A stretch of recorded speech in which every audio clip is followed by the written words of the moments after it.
Hello everyone and welcome to another series on this channel where I'm going to help you get started and tell you about all the things you can do in Mekanism. First, about the mods. There's 3 mods in Mekanism. First is just Mekanism, which adds most of the stuff you want. Second is Mekanism Generators, which is Mekanism's way of generating power. You have everything from solar generators to reactors. And then last is Mekanism Tools, which adds tools and armor of Mekanism ores, or even normal ores that normally don't have it. You need Mekanism, and then the second two are optional, but I recommend getting them. Now, Mekanism adds 5 ores. The most important one is osmium, which a lot of machines require.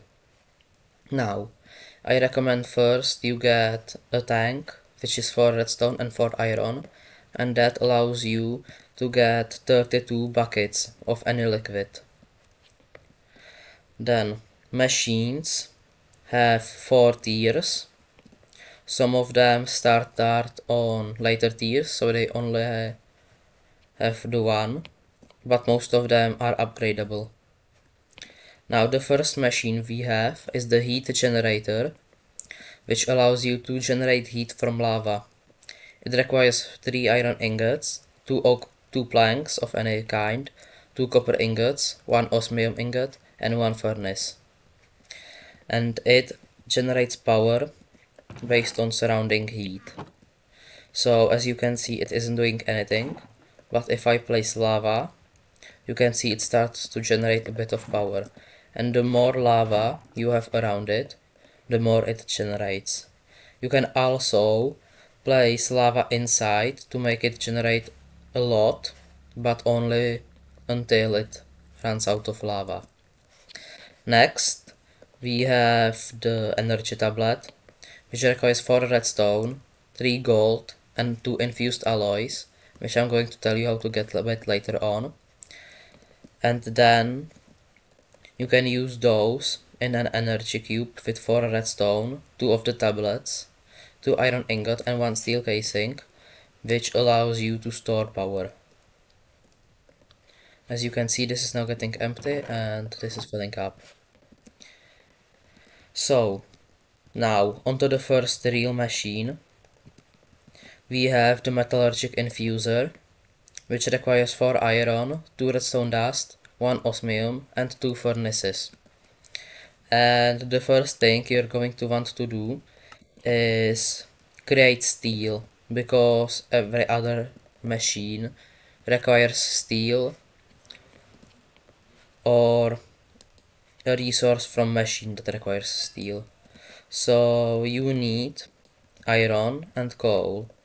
You put the iron into the red slot, and then the coal you put here, which makes it into carbon, which then turns the iron into enriched iron that you can then, if you put another coal in and put it back, it's going to create steel dust that you then have to smelt to get steel ingot.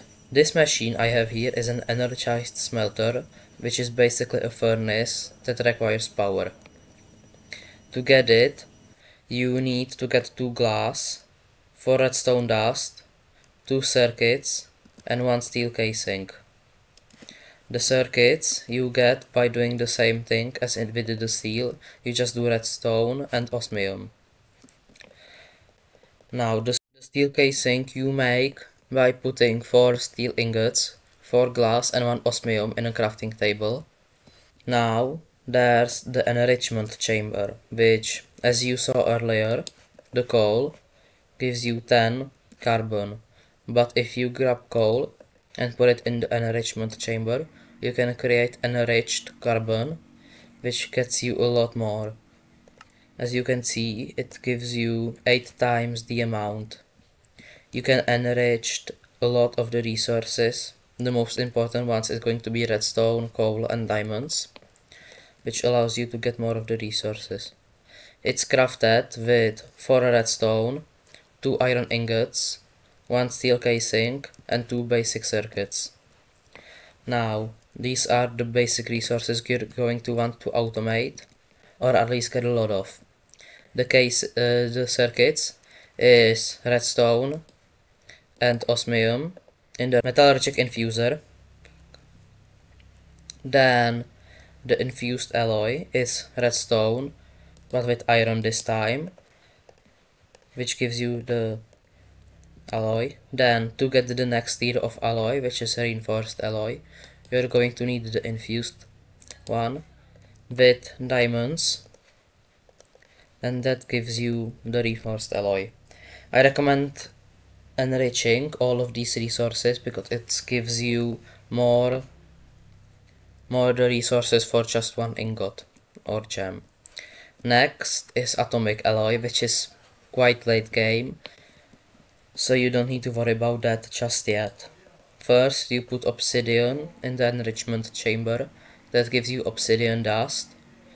Then you put the obsidian dust with diamonds in the metallurgic infuser, which gives you refined obsidian, which then, if you put into the yellow slot, you need 4 reinforced obsidian with the reinforced alloy in the red one. It creates the atomic alloy. Now, it might seem like these are quite slow, and that's where these upgrades come in. There's 2 types, installers and then just upgrades. The installers work only on machines that can be upgraded. There are some machines that are just 1 tier and cannot be made into the other one. So the first basic tier is made with 4 redstone, 2 iron ingots, 2 basic circuits and 1 oak plank. Then if you do this and then shift and place it on a machine, it turns into a factory, which as you can see has more slots.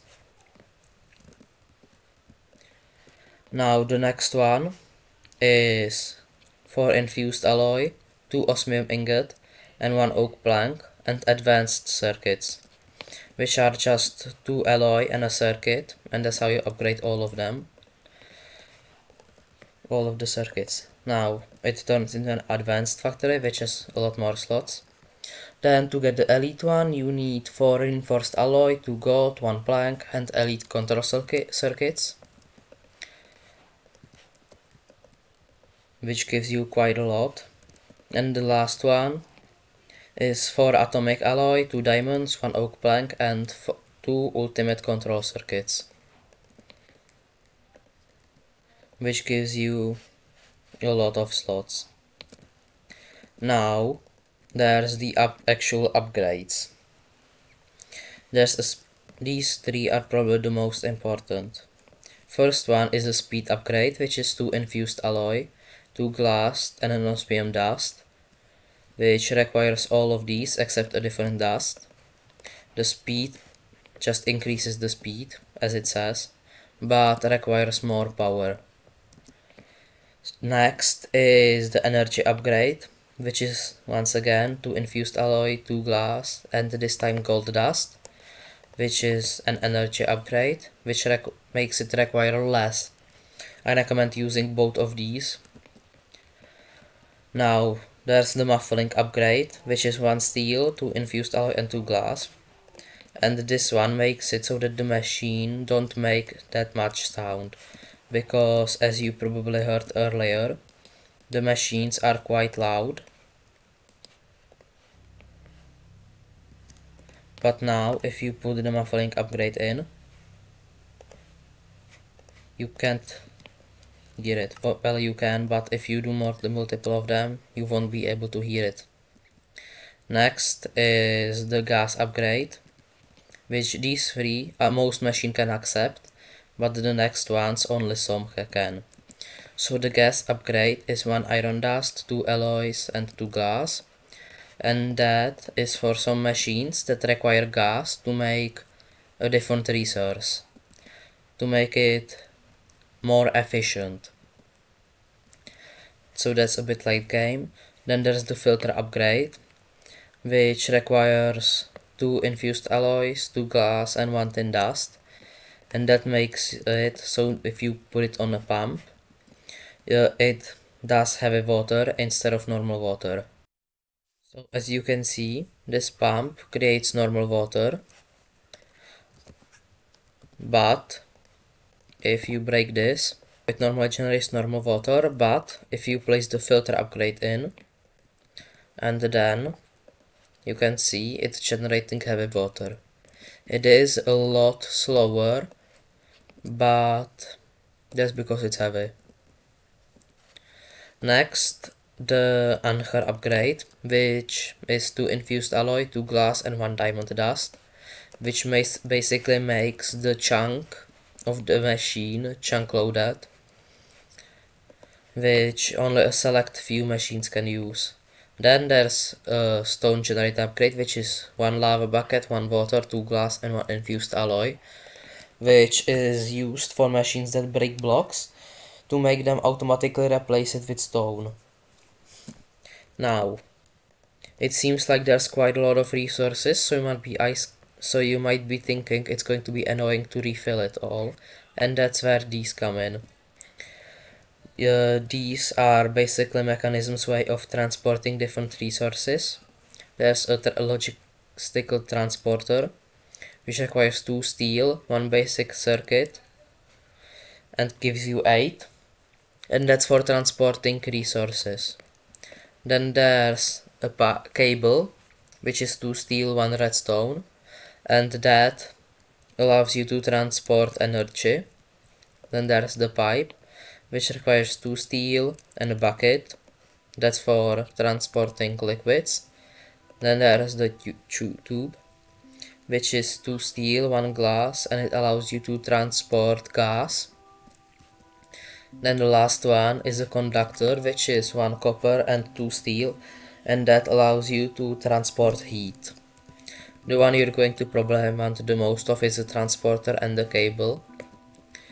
There's the logistical sorter, which allows you to basically have it sort of where you want stuff to go. It requires 7 iron, 1 circuit and 1 piston. I've prepared a bit experiment, I guess. So, you have stuff in this chest, and then there's 2 chests, and the third one there.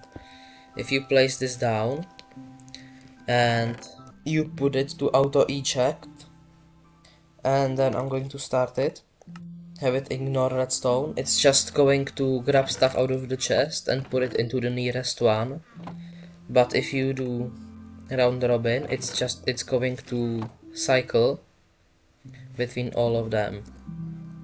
Then if you wanted to cycle each item, you do single on, which makes it so it sends only 1 item each time, and then it just sends it into one of the chests. As you can see, some of it is going here, some of it is going here, and some of it is going here. Now, there's another item related to the pipes, which makes it a lot easier, and that's the configurator, which requires 1 stick, 2 alloys, 1 lapis, and 1 tablet, which allows you to set color to the pipe. So as you can see, this is blue now and this is green. So if I place it back in, then I create a filter for coal and say I want it to go to blue or green, and then the iron, I say I want it to go to blue, then I save it. Now if I place this in, it's just going to go to the chest where it's supposed to go. So as you can see, the iron went in the blue one and the coal went here. If I were to place something that's not set, it's just going to stay there. So you have to press the auto eject, and that makes all of the stuff that you don't want anywhere else to go into another chest that doesn't have a color. Now there's a storage. Basic. So I have the personal chest and a personal barrel, which is 5 steel, 1 circuit, 1 glass, and then 2 chests or 2 barrels. and it's kind of a combination of a backpack. As you can see, it's the size of 2 chests, and you can open it from inventory, or you can place it down and just use it as a normal chest but bigger. Now I prepared a bit of a simulation, I guess, of everything we have learned.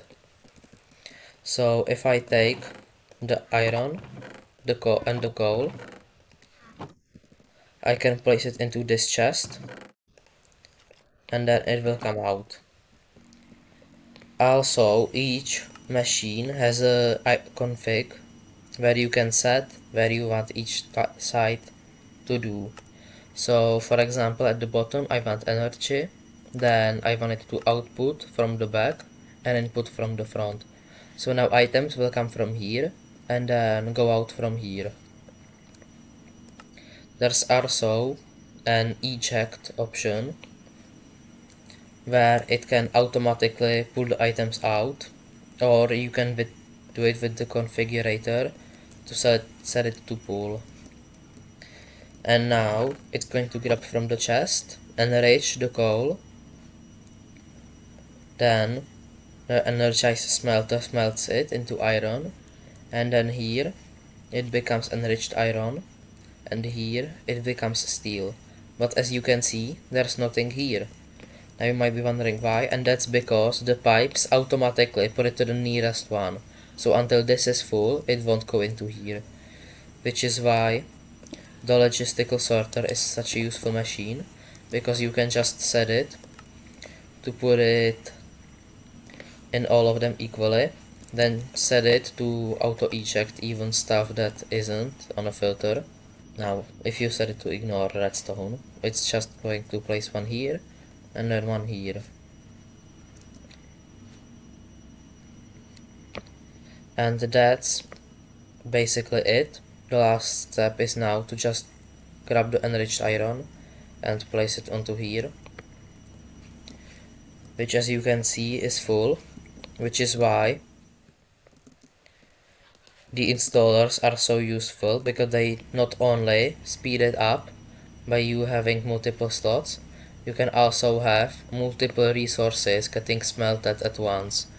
So for example, if you have like a tree farm, you can have it smelt wood into charcoal, then enrich the charcoal, place it into these machines, which then put the steel here, so you can have just one smelting factory for the whole process. And that's where I'm going to end this video. Hope you found it useful. And in the next video I'm going to show you a bit more ways to generate power. So you can look forward to that. Bye.